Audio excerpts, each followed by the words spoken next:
पीकू लिखते हैं कि प्रणाम गुरुदेव, जब एक साधक को परिपूर्ण समझ ना आ जाए तब तक उसको कैसे जीवन जीना चाहिए। पीकू, वो तो सारी बात निरंतर हम कर ही रहे हैं, और जो समझ आ जाए उससे जीना चाहिए।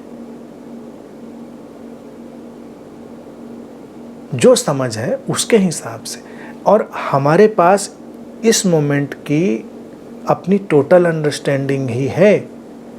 अगले मोमेंट की टोटल अंडरस्टैंडिंग कुछ और होगी, वो आएगी तब आएगी, हम उसके इंतज़ार में थोड़ी बैठेंगे।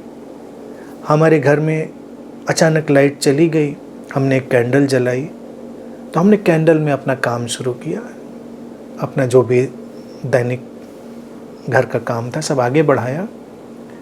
डिनर लगना था, लंच तो दिन में होगा, डिनर लगना था तो खाना लगाया, खाया। ज़्यादा देर के लिए चली गई, हमको कुछ पढ़ना था तो हमने पढ़ भी लिया उसी में। काम चल रहा है, सब कैंडल से ही काम चल रहा है, कोई समस्या नहीं। जब आएगी लाइट, पूरा घर पूरी तरह से प्रकाशित हो जाएगा, तो तब फिर और काम कर लेंगे जो और बचे खुचे हैं। तो समझ एक ऐसी चीज़ है, हमेशा नहीं कि वो सूरज जैसी हो, कभी वो कैंडल जैसी, दिए जैसी भी, वो भी बहुत काम की है, उसके साथ भी चल लेना अच्छा है, उचित है। तो ये इंतज़ार करके किसी साधक को नहीं बैठना है कि जब परिपूर्ण समझ में आएगी सारी बात, जब टोटल अंडरस्टैंडिंग आएगी, तभी जीवन को हम ठीक से जिएंगे।